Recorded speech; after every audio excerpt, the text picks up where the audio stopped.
고린도전서 5장 26절에서 6장 6절까지 말씀입니다. 우리 한 절씩 교독하도록 하겠습니다. 헛된 영광을 구하여 서로 노엽게 하거나 서로 투기하지 말지니라.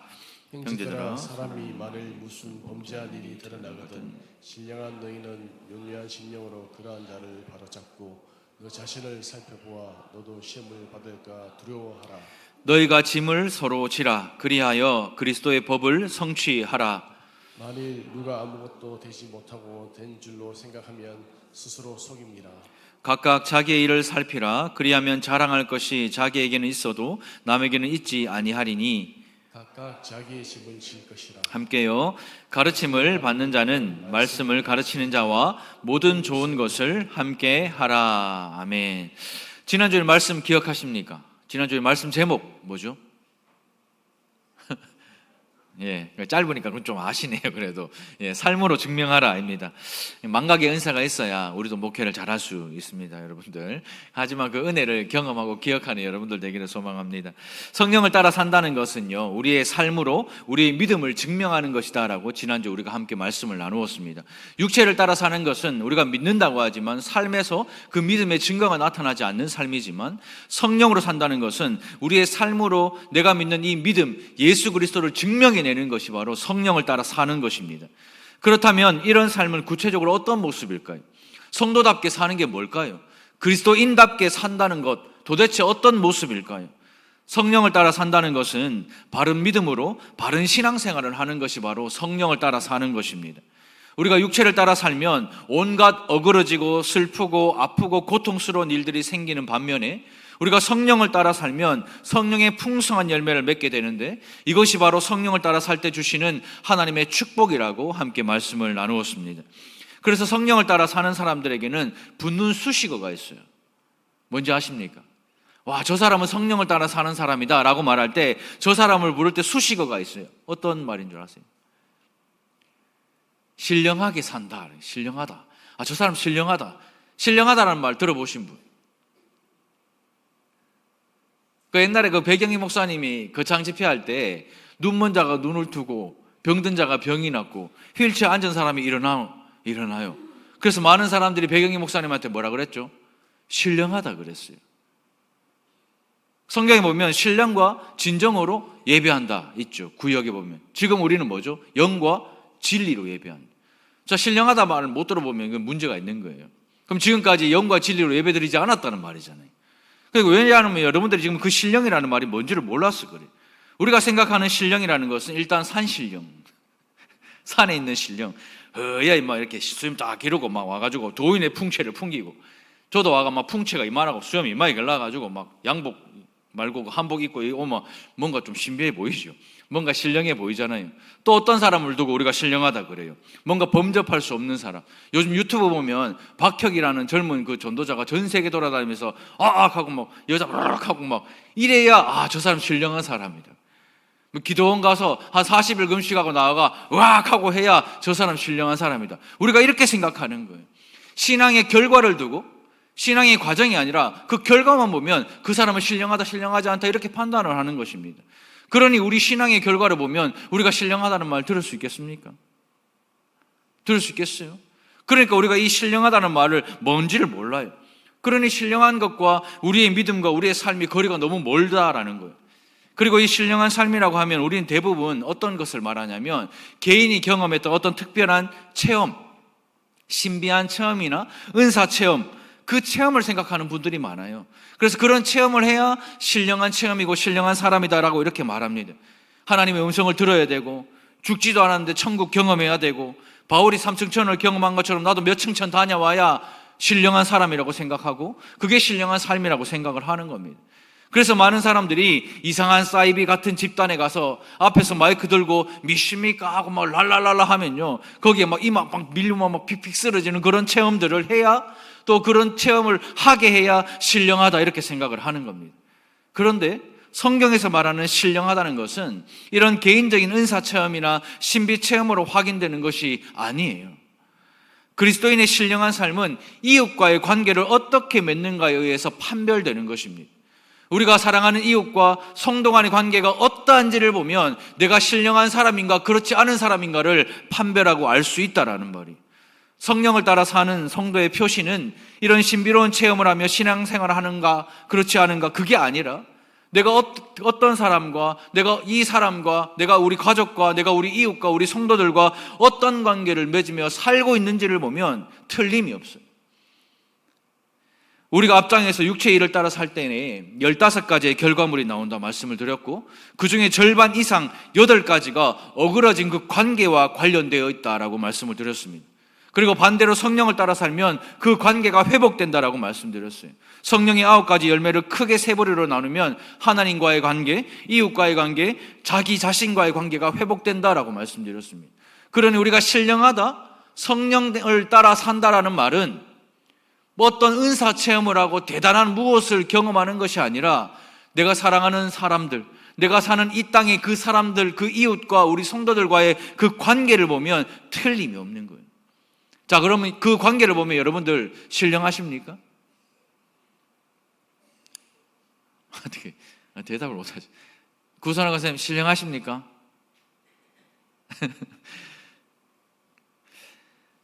왜 이렇게 우리가 이렇게 대답을 못할까? 왜 이렇게 하나님 앞에서 결단하며 말씀을 못할까요? 그것은 우리가 이 바른 신앙 또 바른 관계, 이 이웃과의 관계가 뭔지를 잘 몰라서 그런 것 같아요. 제가 매주마다 말씀을 준비하면서 하나님께서 제게 주시는, 계속해서 주시는 갈라디아서의 말씀은요, 하나님과의 관계가 회복되고 이웃과의 관계가 회복되고 나 자신과의 관계가 회복되는 거, 계속해서 그 말씀을 이번 주에도 주십니다. 우리가 바른 관계를 맺는다라는 말은요, 사교성 좋고 인사성 좋고 사람 잘 사귄다, 그 말이 아닙니다. 기질에 따라서 사교성이 모자랄지라도 바른 관계를 맺을 수가 있죠. 인사성이 바르지 않아도 바른 관계를 맺을 수가 있습니다. 우리가 하나님의 성령을 따라 살면 맺을 수 있고 할 수 있다는 거예요. 성경이 말하는 방식으로 바른 신앙생활하면 관계에 분명한 변화가 찾아오는 거예요.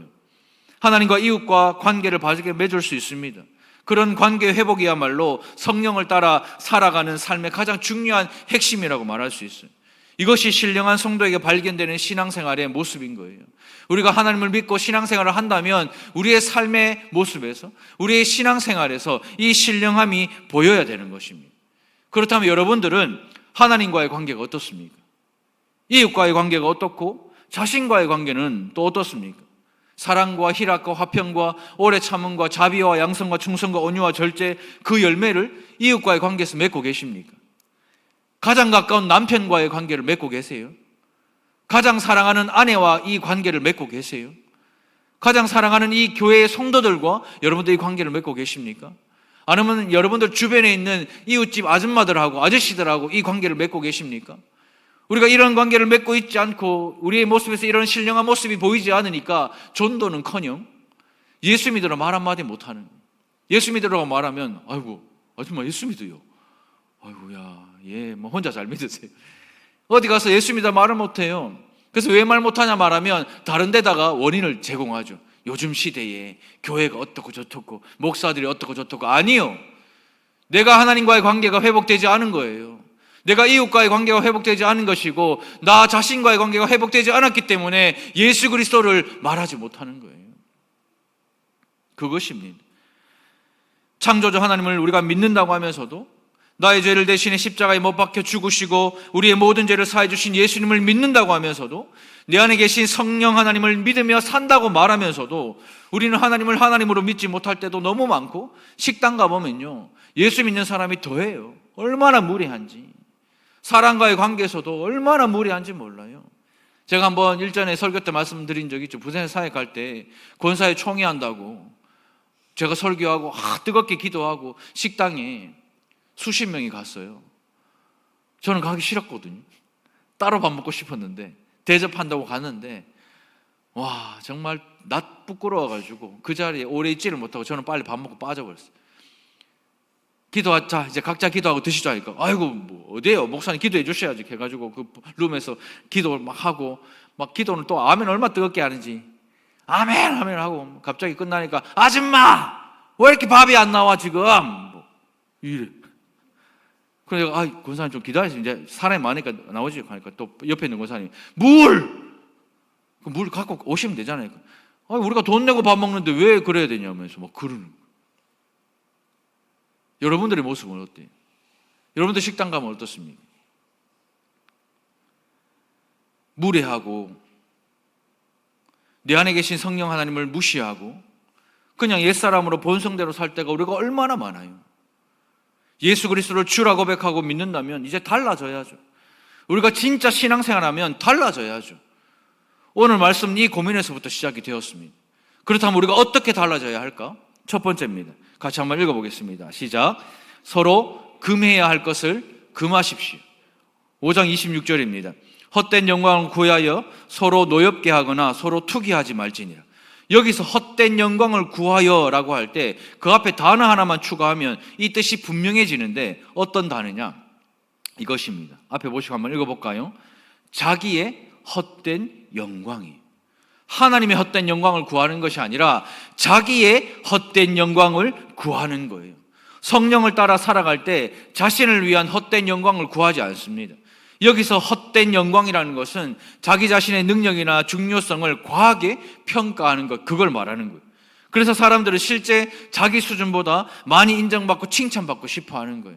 우리가 교회에서 어떤 신앙생활하고 어떤 사역을 할 때 잘했다고 칭찬하고 다 하나님의 은혜라고 말하지만 결국 내가 칭찬 못 받고 결국 내가 인정 못 받으면 화가 나는 거예요. 노여워지는 거예요. 서로 투기하는 거예요. 서로 질투하는 거예요. 그게 바로 헛된 영광입니다. 사람들은 실제 자기 수준보다 많이 인정받고 칭찬받고 싶어 하잖아요. 이것이 헛된 영광을 구하는 것입니다. 사람들은 끝없이 자기를 실제보다 더 높이 평가하려는 경향을 가지고 있어요. 특히 남자들 보면 보통 자기에 대한 평가가 상당히 높습니다. 어떻게? 샤워 딱 하잖아요. 그리고 거울 딱 보잖아요. 야, 그렇지. 응? 딱. 응? 저만 그래요. 저는 오늘도 샤워하고 거울 보고 역시 이 정도는 돼야지. 예? 안 그렇습니까? 김수영 장님 안 그렇습니까?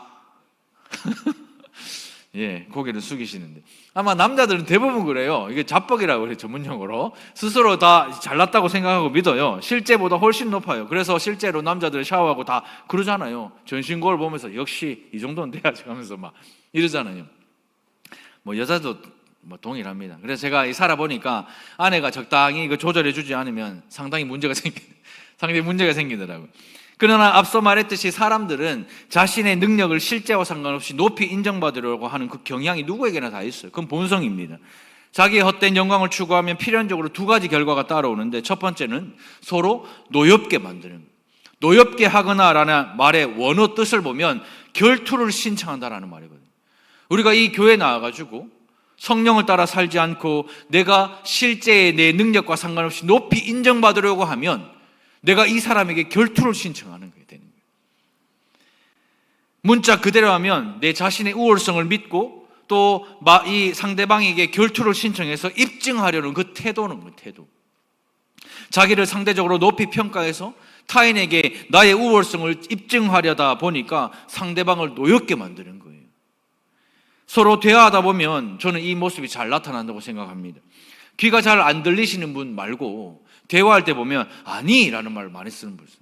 특히 부부간에 대화할 때 뭐 남편이 이야기하면 아니, 말도 아예 안 끝났는데 아니, 말하려고 하면 아니, 자식이 엄마 아니, 남편이 아내한테 여보 아니, 교회에서 뭐 목사님 뭐 아니요, 장로님 뭐 하면 아니요, 아니라는 말 많이 쓰시는 분이 있어요. 이런 분들을 보면 상대를 노엽게 할 가능성이 상당히 많다라는 것을 여러분들 기억하십시오. 상대방의 말은 내가 들을 필요 없고 들어도 소용없다, 그 뜻이거든요. 그 다음으로 상대적으로 자신이 부족하다고 여기면 뭐 합니까? 투기하고 질투를 하는 거예요. 상대가 가지고 있는 귀한 것들이 자신의 영혼을 상하게 하고 분하고 억울하게 만들기 때문에 그래요. 그래서 끝없이 질투하는 거예요. 남들이 나보다 못한 것처럼 보이기 때문에 그것들을 내가 입증하고 드러내고 싶어하는 경향은 성령을 따라 사는 사람의 모습이 아닙니다. 특히 교회 안에서 성도들이 성령을 따라 살 때는요, 각각 자기보다 남을 낮게 여기는 거예요. 그리고 자기보다 더 귀한 이웃을 위해 끝없이 섬기는 것이 기쁨이고 즐거움이고 특권이라고 여기는 거예요. 그래서 진정한 성도의 삶은 비교나 경쟁하지 않습니다. 이 사람은 이렇게 하는데 왜 이렇게 안 해요? 나는 이렇게 하는데 왜 이렇게 안 합니까? 우리 부서는 이렇게 하는데 당신 부서는 왜 이렇게 안 해요?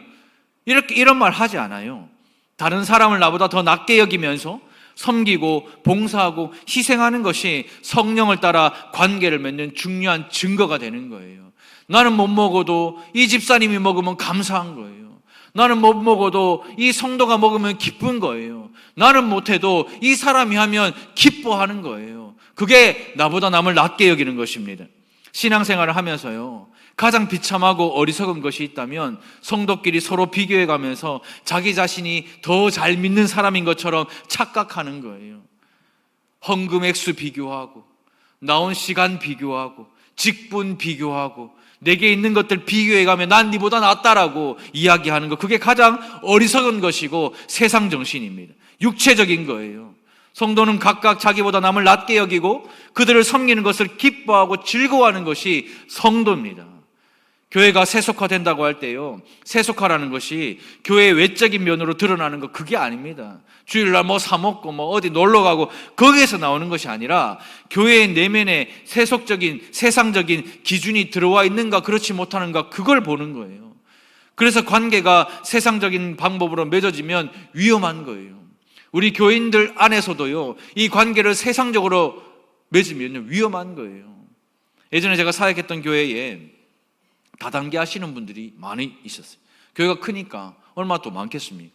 지금도 뭐 활발하게 하고 계시더라고요. 그런데 그분들이 처음에 들어와서 이제 새가족 들어올 때는요, 그냥 다 이제 교회를 옮기고 믿으려고 들어오죠.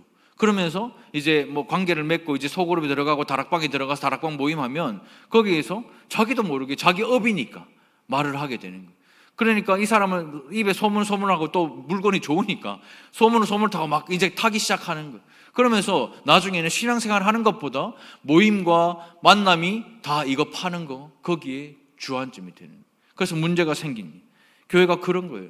교회가 세속적이라는 것은 세상의 그 기준이 우리 안에 들어와 있는가, 우리 교회 안에 들어와 있는가, 우리가 그것을 살펴봐야 된다는 거예요.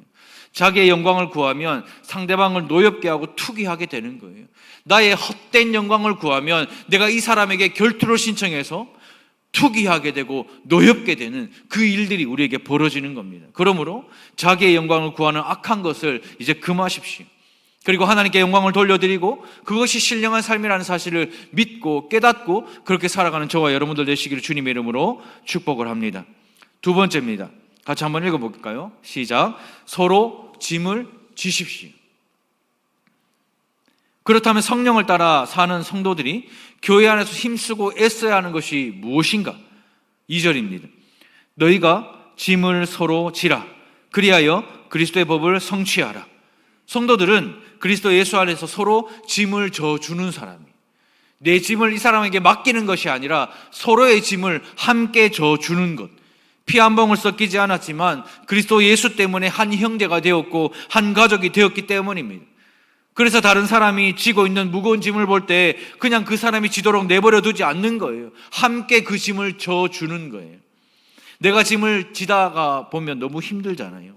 다른 사람의 도움을 받는 것 두려워하지 않고 짐을 서로 지는 그런 공동체가 저는 교회 공동체라 생각합니다. 성도들 중에서 이런 분들 진짜 많아요. 신세 지는 것 민폐라고 생각해요.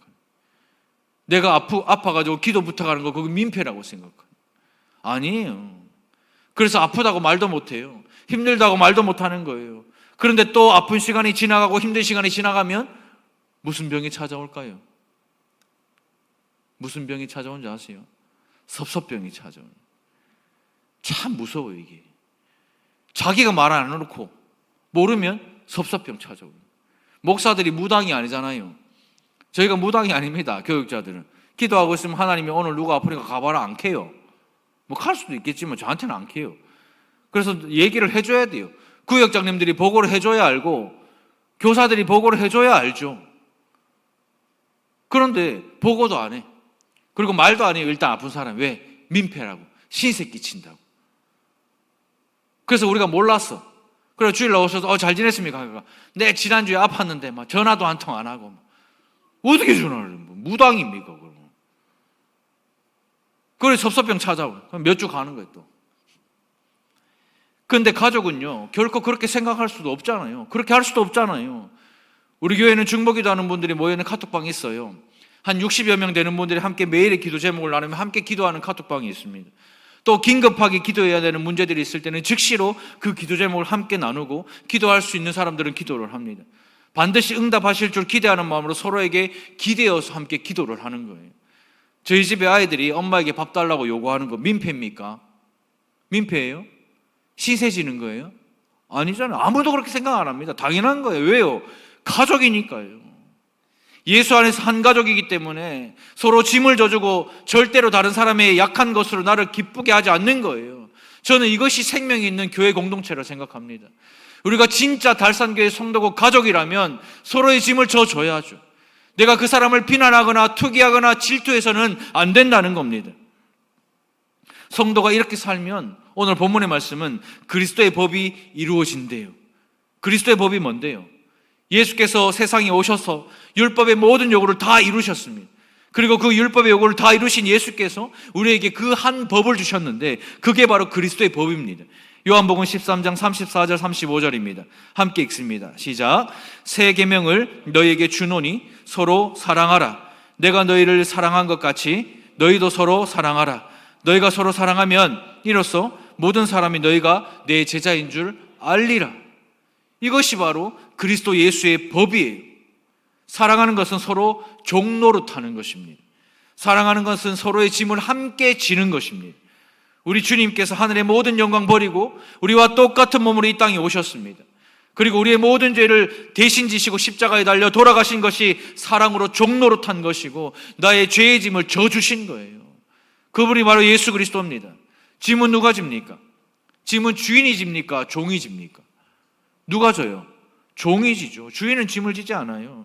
너희가 짐을 서로 지라라고 할 때 그 짐을 지라라는 것은 한마디로 사랑 때문에 종노릇하라라는 것입니다. 내가 교회에 어떤 일이 있을 때 네 일을 해라.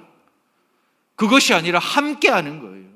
우리가 오늘 특별헌금 하나님께 드리잖아요. 나는 주일만 교회 오는데 뭐, 나 교회 이거 쓰지도 않는데 뭐, 내 교회 이거 활용하지도 않는데 뭐, 그게 아니라 모든 짐을 서로 지는 거예요.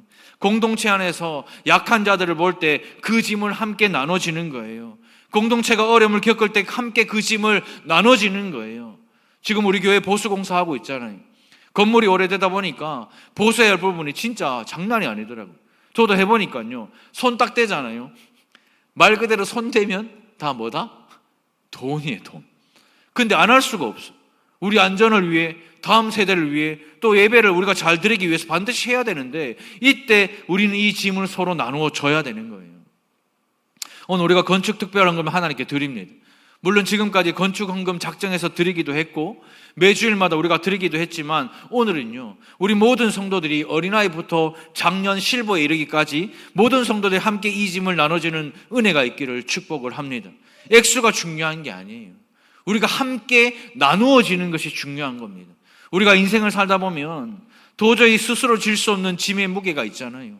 때로는 건강의 그 무게, 때로는 물질의 그 무게가, 때로는 그 관계의 그 무게가, 때로는 여러 가지 그 문제들의 무게가 감당할 수 없는 그 무게를 만나는 순간을 만나게 된단 말이에요.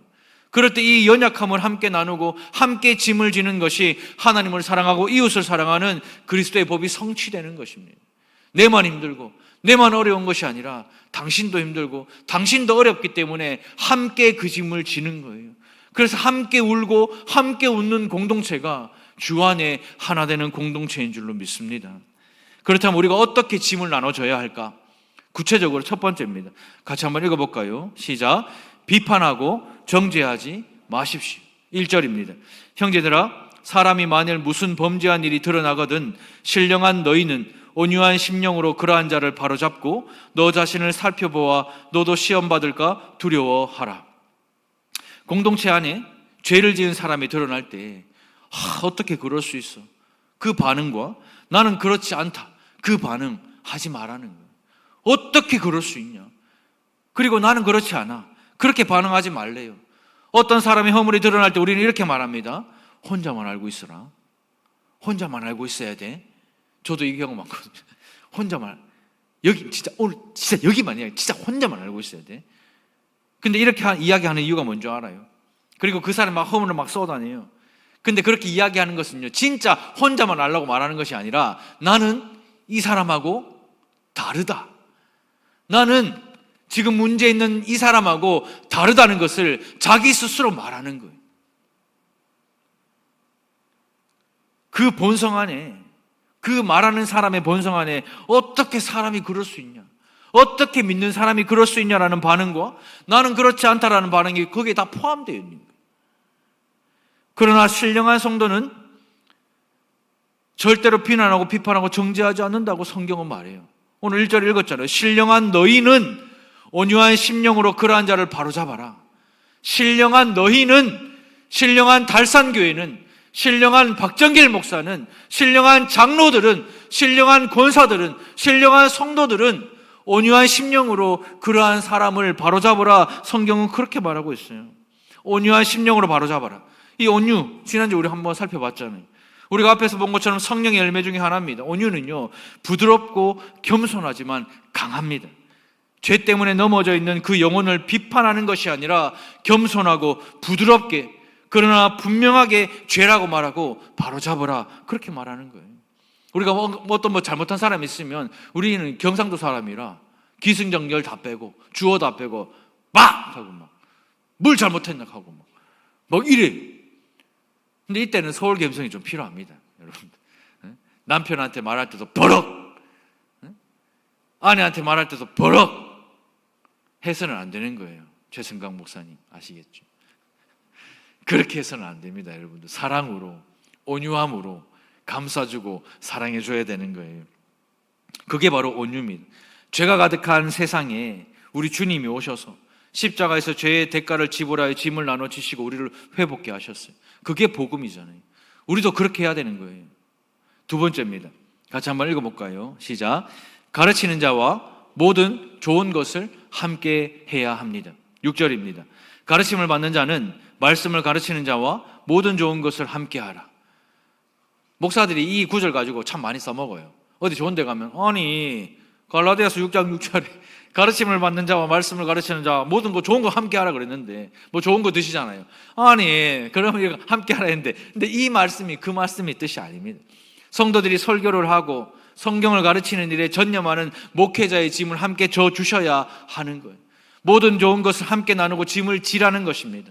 말씀을 가르치고 성경을 연구하는 일에 전념할 수 있도록 하나님께서 사역자로 부르신 우리의 부르심에 전념할 수 있도록 아낌없이 격려해 주시고 필요할 때 후원해 주시고 지원해 주심으로 함께 짐을 지라라는 거예요. 목회자들이 다른 짐을 지지 않도록 함께 짐을 져 주십시오. 제가 이 교회에서 사역해 보니까요, 일주일에 제가 이번에 교육자 수행에 가서 막 이런 이야기를 해보니까 일주일 동안 우리가 육체에 노동하는 시간이 상당히 많아. 육체에 노동하는 시간이 상당히 많아. 왜? 교회 돈이 없으니까. 사람 부르면 돈이니까 우리가 하는 거예요. 그런데 그게 문제가 아니라 저는 그 상황을 말씀드리는 것이 아니라 우리 교육자들이 말씀에 전념할 수 있도록 여러분들이 땀을 흘리고 시간을 내주시고 힘을 써 주셔야죠. 그게 함께 서로 짐을 지는 방법이에요. 성도의 영적인 모든 유익과 여러분들의 복락은요, 우리 목회자들의 입을 통해서 선포되는 그 말씀으로 이루어지는 거예요. 성도가 마음을 다해 아낌없이 목회자를 격려하고 지원해주고 귀하게 섬기는 것 아주 중요한 거예요.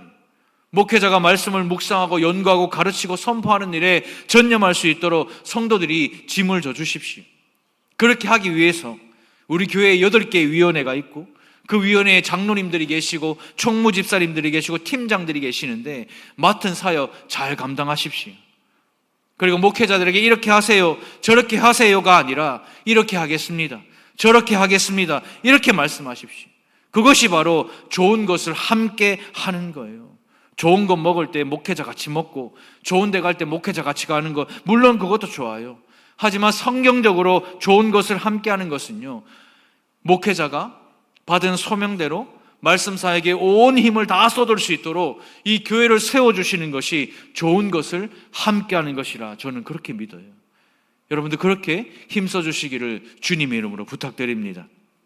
마지막 세 번째인데요, 같이 한번 읽어보겠습니다. 시작. 우리 자신을 잘 살펴야 합니다. 3절과 4절입니다. 만일 누가 아무것도 되지 못하고 된 줄로 생각하면 스스로 속임이라. 각각 자기의 일을 살피라. 그리하면 자랑할 것이 자기에게는 있어도 남에게는 있지 아니하리니. 사실 우리 인생에 보면 가장 어렵고 거의 불가능에 가까운 일이 바로 이것입니다. 우리 자신을 살피는 것. 성경에 있듯이 사람은 누구나 남의 눈에 있는 티는 그렇게 잘 보이지만 자기 눈에 있는 들보는 못 봐요. 그게 죄된 본성이 가지고 있는 본능입니다. 그렇다면 이 어려운 일을 어떻게 하면 잘할 수 있는가? 그 비결이 바로 부르심을 따라 살아가는 거예요. 우리의 손가락의 지문이 다 달라요. 이 세상의 모든 사람들의 지문은 다 다르듯이 우리에게 주신 소명과 사명도 모두가 다 달라요.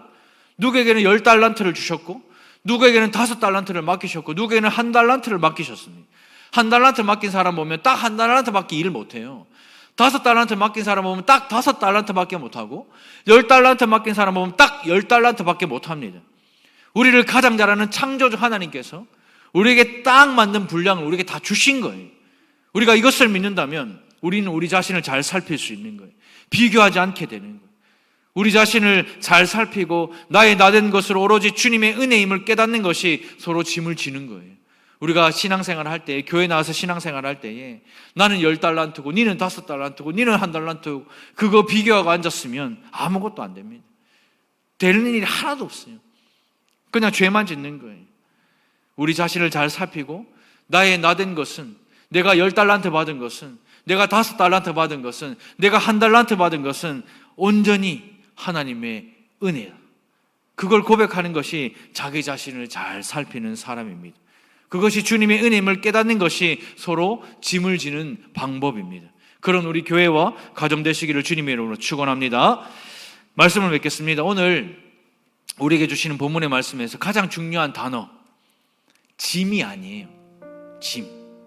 짐이 아니라 서로입니다. 서로 짐을 지라 할 때 그 짐이 아니고 서로라는 단어입니다. 교회는 서로 싸움을 걸거나 질투하지 않고 서로 짐을 져주는 그런 공동체예요. 교회에서 신앙생활을 하는데 혼자 할 수 없어요. 함께 하는 거예요. 그래서 구역이 있고 전도회가 있고 위원회가 있고 부서가 있고 공동체가 있는 것입니다. 수많은 사람들이 교회를 떠나갔지만 우리를 이 교회에 남겨놓으신 이유는요, 주님이 우리에게 하신 것과 같이 똑같이 그 짐을 나누고 책임 있게 서로에게 대하여 힘을 다해 섬기라고 우리를 이 교회에 남겨두신 겁니다. 내가 억지로 이 교회에 남으려고 남은 것이 아니에요. 이 교회가 내가 목회니까 내가 안 떠나겠다, 그게 해서 하나님이 우리를 남겨두신 것이 아니라 우리 안에 서로 짐을 지라. 피 한 방울 섞인 것이 없고 어떤 이해관계도 없지만 그리스도 예수 안에서 서로 짐지며 서로 사랑하는 공동체가 되기를 원하시는 하나님의 뜻인 줄로 믿으시기 바랍니다. 그러니 이제 앞으로 서로 금해야 할 것은 금하십시오. 짐은 함께 서로 지고 서로가 서로를 기대하고 또 서로가 서로에게 부담 없이 기댈 수 있는 그런 아름다운 복된 공동체, 그런 교회, 그런 가정 되시기를 주님의 이름으로 축복합니다. 우리 시간 말씀을 생각하면서 함께 기도하기를 소망하는데요, 내가 속한 공동체는 어떤 공동체인가요?